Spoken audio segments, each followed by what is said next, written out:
Cry the Beloved Country. Some of you might have read the book Cry the Beloved Country by Allen Paton. As you finish the last pages of the heartbreaking tale, you might have asked yourself this: what are the lessons from this book that can influence my life? Answering this question is not an easy task. In order to answer this question, analyzation and serious study of the book and its characters is needed. Khumalo and Jarvis are two different fathers of two different races and cultures. Khumalo is a black country priest, while Jarvis is a white landowner. The story takes place against a backdrop of social injustices, mainly concerning the idea that the white race is better than the black race. These ideas are ingrained in every line of the book. Throughout the entire story, both fathers are searching to find their sons. In Khumalo's case, the search to find his son Absalom was a physical one. Absalom had moved to the big city of Johannesburg a few years earlier, and Khumalo had been worried about him ever since.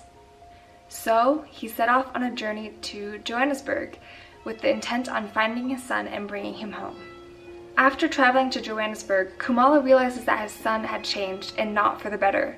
Absalom went from working in a factory, to being a thief, to being a pupil in a reformatory school, and then to becoming a murderer. Khumalo suffers through Absalom's trial, through Absalom's death sentence, and suffers again when he thinks about how his congregation might shut him out for the sins of his son. After feeling hatred for the white men who had condemned his son to death and had driven his son to do such horrible things, Khumalo finally forgives his sons and his murderers and strives to make Africa a better place by striving to improve the lives of others close to him. From Khumalo and the trials that he faced, we can learn that even though suffering is a painful process, we can recover from it and become better because of it. This is only one of the themes that is carried throughout the novel from start to finish. On the other hand, Jarvis's situation is a little bit different.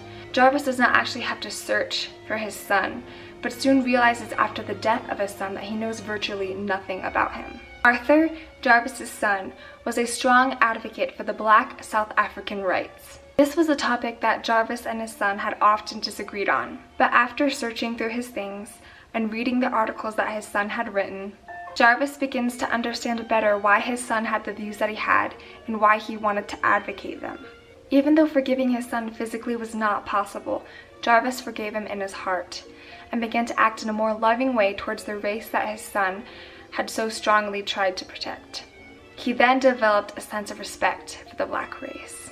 Through the suffering and the trials of Jarvis, we can learn that the only way societal change is possible is through the changing of a man's heart. I believe that the two main themes of Cry the Beloved Country come from the suffering and trials of Khumalo and Jarvis and the way they respond to them.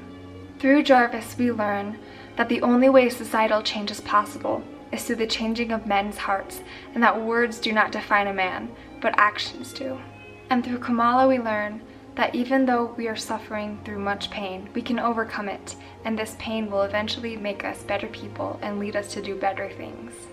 Thank you so much for watching this presentation. I hope you enjoyed it.